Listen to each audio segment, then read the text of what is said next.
বাংলাদেশ ও যুক্তরাষ্ট্রের মধ্যকার বাণিজ্য আলোচনা নতুন মোড় নিয়েছে। যুক্তরাষ্ট্র সরকার বাংলাদেশের রপ্তানি পণ্যের উপর 20% পাল্টা শুল্ক আরোপ করেছে, যা কার্যকর হচ্ছে 1 আগস্ট থেকেই। 31 জুলাই হোয়াইট হাউস থেকে প্রেসিডেন্ট ডোনাল্ড ট্রাম্পের স্বাক্ষরিত এক নির্বাহী আদেশে এই সিদ্ধান্ত ঘোষণা করা হয়।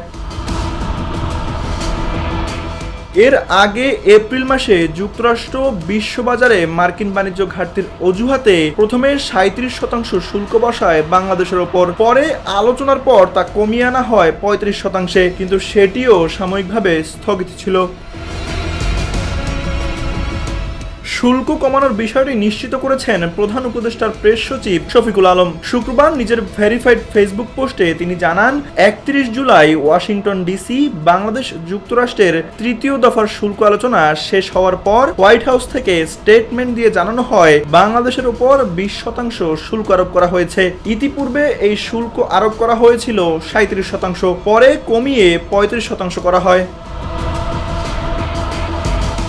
তিনি জানান, 3 দিনের আলোচনা হয়েছে যুক্তরাষ্ট্রের বাণিজ্য প্রতিনিধি ইউএসটিআর কার্যালয়ের সঙ্গে। নেতৃত্বে ছিলেন বাণিজ্য উপদেষ্টা শেখ বশির উদ্দিন। প্রতিনিধি দলে ছিলেন জাতীয় নিরাপত্তা উপদেষ্টা খলিলুর রহমান, বাণিজ্য সচিব মাহবুবুর রহমান ও অতিরিক্ত সচিব নাজনীন কাউসার চৌধুরী।